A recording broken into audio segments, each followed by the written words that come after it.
ఆదిలాబాద్, నిజామాబాద్, కరీంనగర్ మరియు మెదక్ టీచర్లకు, లెక్చరర్లకు నమస్కారం. టీచర్స్ ఎమ్మెల్సీ అంటే అదొక రాజకీయ పదవి కాదు, హోదా కాదు.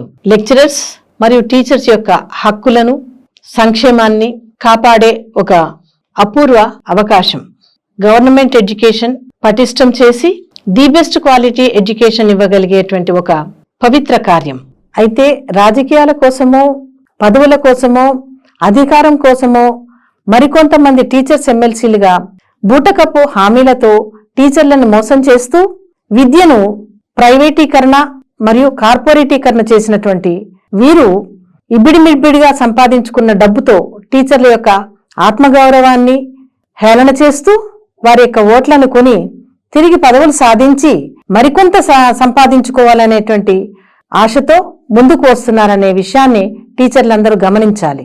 అందుకే టీచర్లు, లెక్చరర్లు అందరూ కూడా అప్రమత్తంగా ఉండాలి. రిటైర్డ్ ఆర్జేడీ అయిన నాకు టీచర్లు మరియు లెక్చరర్ల యొక్క సమస్యల పట్ల అవగాహన ఉండటమే కాకుండా ప్రభుత్వ వ్యవస్థ అయినటువంటి విద్యా వ్యవస్థ పట్ల కూడా నాకు చాలా నాలెడ్జ్ ఉంది. ఈ సమస్యలపై పోరాడటానికి మీకోసం నేను ముందుకొస్తున్నాను. నేను కరీంనగర్, ఆదిలాబాద్, మెదక్ మరియు నిజామాబాద్ నియోజకవర్గాల టీచర్స్ ఎమ్మెల్సీగా స్వతంత్ర అభ్యర్థిగా మీ ముందుకు వస్తున్నాను.